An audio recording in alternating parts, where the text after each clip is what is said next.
ঈদের নামাজ পড়ার সঠিক নিয়ম। ঈদের নামাজে যাওয়ার আগে অবশ্যই আমার এই ভিডিওটি দেখবেন, ইনশাআল্লাহ ঈদের নামাজ নিয়ে আপনার কোনো পেস লাগবে না।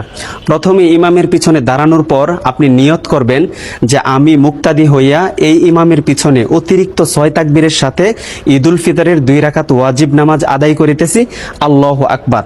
তো ইমাম সাহেব আল্লাহু আকবার বলে হাত বাঁধবেন, আপনিও ইমাম সাহেবের সাথে আল্লাহু আকবার বলে হাত বাঁধবেন। তারপর ইমাম সানা পড়বেন, সানা পড়ার পর অতিরিক্ত 3টা তাকবীর দিবেন। আল্লাহু আকবার বলবেন, হাত ছেড়ে দিবেন।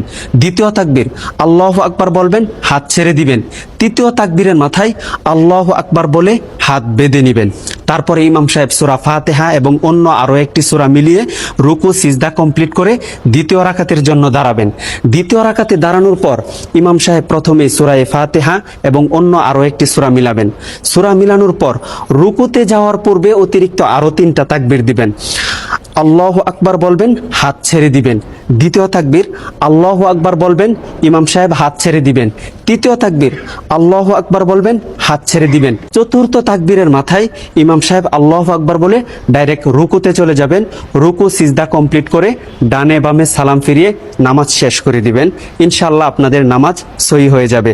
আর এই ভিডিওটি সর্বোচ্চ শেয়ার করে দিবেন যেন সকল মানুষ ঈদের নামাজটি শিখতে পারে ইনশাআল্লাহ।